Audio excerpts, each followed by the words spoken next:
హల్లెలూయా. దేవునికి స్తోత్రం. ఈరోజు దేవుని వాక్యం నిర్గమకాండము 11వ అధ్యాయం ధ్యానించుకుందాం.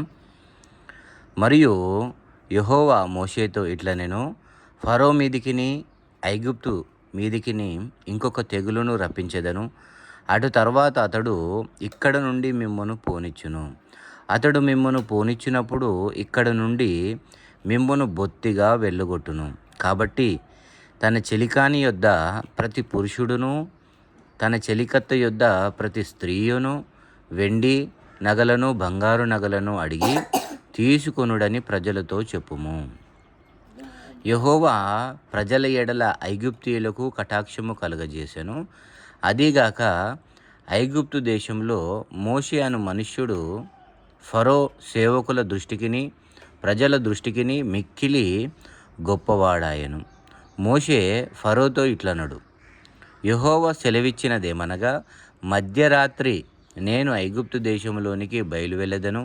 అప్పుడు సింహాసనం మీద కూర్చున్న ఫరో తొలిపిల్ల మొదలుకొని తిరగలి విసురు దాసి తొలిపిల్ల వరకు ఐగుప్తు దేశమందలి తొలిపిల్లలందరూ చచ్చెదరు.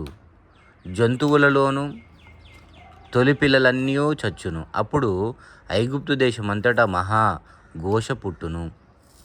అట్టి ఘోష అంతకు ముందు పుట్టలేదు, అట్టిది ఇక మీదట పుట్టదు. యెహోవా ఐగుప్తీయులను ఇశ్రాయేలును వేరుపరచునని మీకు తెలియబడినట్లు మనుష్యుల మీదికి గాని జంతువుల మీదికి గాని ఇశ్రాయేలులో ఎవరి మీదను ఒక కుక్కయు తన నాలుక ఆడించదు. అప్పుడు నీ సేవకులైన వీరందరూ నా యొద్దకు వచ్చి నాకు నమస్కారం చేసి, నీవును నిన్ను ఆశ్రయించియున్న ఈ ప్రజలందరూ బయలు వెళ్ళుడని చెప్పుదురు. ఆ తరువాత నేను వెళ్ళుదునెను. మోషే అలాగు చెప్పి ఫరో యొద్ద నుండి అత్యాగ్రహముతో వెళ్ళిపోయెను. అప్పుడు యెహోవా అంటుండు, ఐగుప్తు దేశంలో నా మహత్కార్యములు విస్తరమగునట్లు ఫరో మీ మాట వినబడని మోషేతో చెప్పెను.